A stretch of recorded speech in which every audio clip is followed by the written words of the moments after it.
আপনারা prepaid metre কিভাবে connection করতে হয় আজকে দেখেন আপনারা দুইয়া। আমরা এই যে নিউট্রাল ঢুকাচ্ছি, ডান সাইডটার সময় বাড়িব, বাম সাইডটা কিন্তু ডান সাইডটা বাড়িব, এটা খেয়াল রাখার সময়।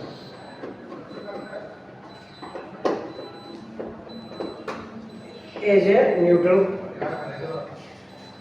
দ্বিতীয় ঘাটের নিউট্রাল, আপনার এখানে লেখা আছে L1 L3 L4 L2।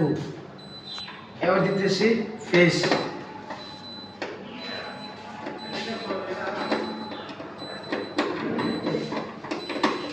এবার দিয়ে দিলাম ফেজ। এটা হলো আউটপুট, এটা হলো আউটপুট।